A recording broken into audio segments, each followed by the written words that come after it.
shelter of the stall. Accordingly, it seems not improbable that the Celtic bisection of the year into two halves at the beginning of May and the beginning of November dates from a time when the Celts were mainly a pastoral people, dependent for their subsistence on their herds, and when accordingly the great epochs of the year for them were the days on which the cattle went forth from the homestead in early summer and returned to it again in early winter. Even in Central Europe, remote from the region now occupied by the Celts, a similar bisection of the year may be clearly traced to the great popularity, on the one hand, of May Day and its eve, or Walpurgis Night, and on the other hand, of the Feast of All Souls at the beginning of November, which under a thin Christian cloak conceals an ancient pagan festival of the dead.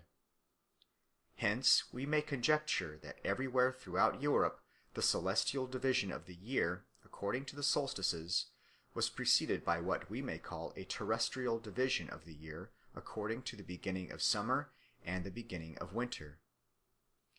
Be that as it may, the two great Celtic festivals of May Day and the 1st of November, or to be more accurate, the eves of these 2 days, closely resemble each other in the manner of their celebration and in the superstitions associated with them, and alike, by the antique character impressed upon both, betray a remote and purely pagan origin.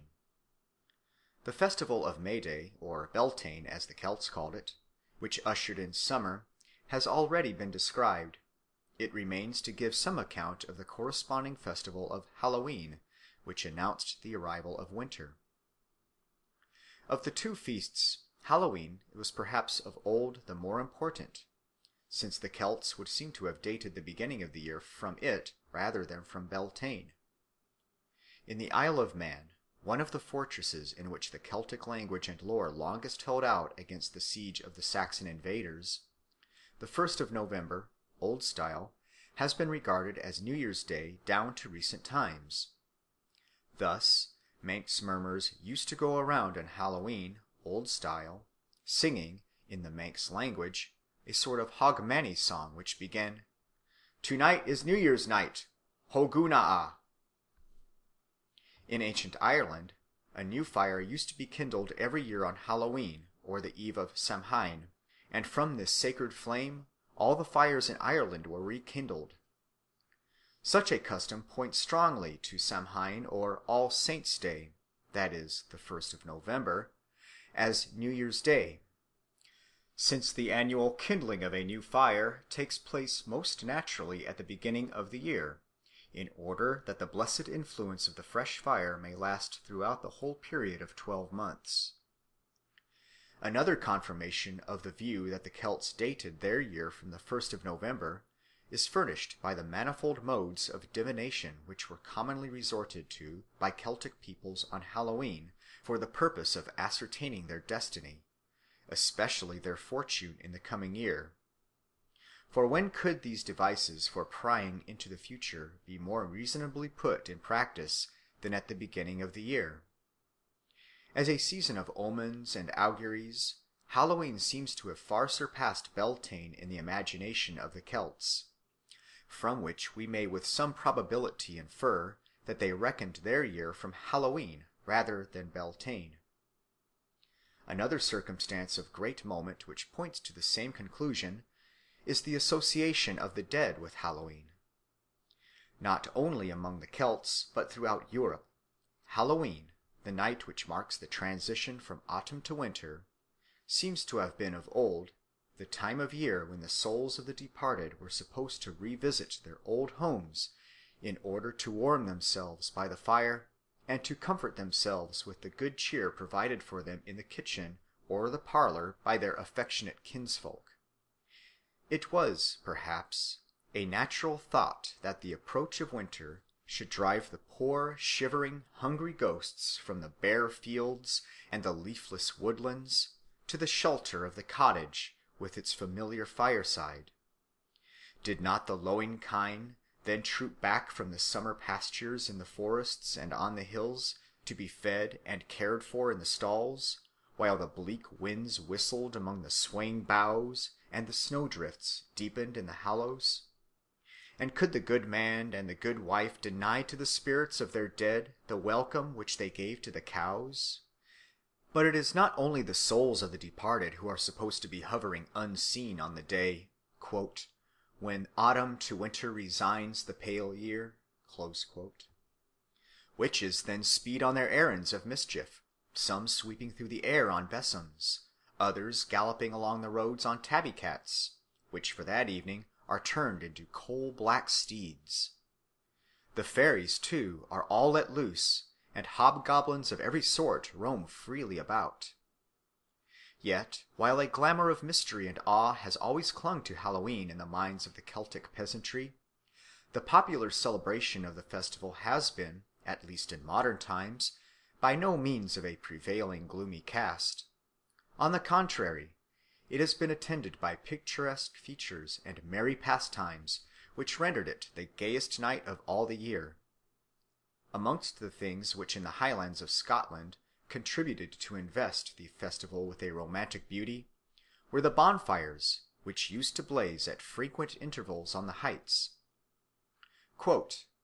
On the last day of autumn, children gathered ferns, tar barrels, the long thin stalks called gainisk, and everything suitable for a bonfire. These were placed in a heap on some eminence near the house, and in the evening set fire to. The fires were called samhnagan. There was one for each house, and it was an object of ambition who should have the biggest. Whole districts were brilliant with bonfires, and their glare across a highland loch and from many eminences formed an exceedingly picturesque scene.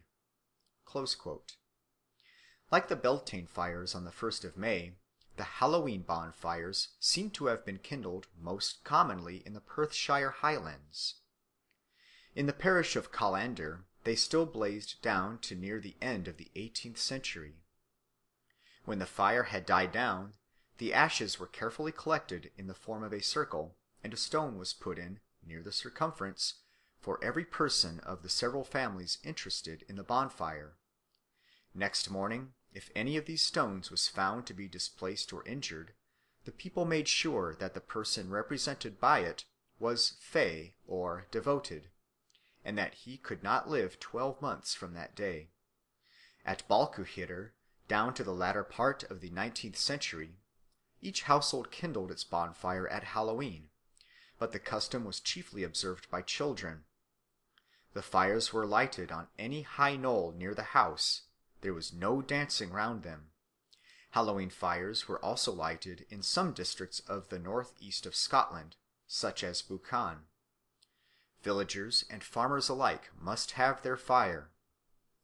In the villages, the boys went from house to house and begged a peat from each householder, usually with the words, "Ges a pita, burn the witches." When they had collected enough peats, they piled them in a heap, together with straw, furze, and other combustible materials, and set the whole on fire. Then each of the youths, one after another, laid himself down on the ground as near to the fire as he could without being scorched, and thus lying, allowed the smoke to roll over him. The others ran through the smoke and jumped over their prostrate comrade. When the heap was burned down, they scattered the ashes, vying with each other who would scatter the most. In the northern part of Wales, it used to be customary for every family to make a great bonfire called Coelcoeth on Halloween.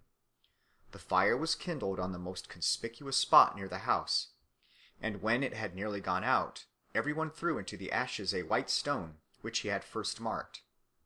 Then, having said their prayers round the fire, they went to bed. Next morning, as soon as they were up, they came to search out the stones, and if any one of them was found to be missing, they had a notion that the person who threw it would die before he saw another Halloween.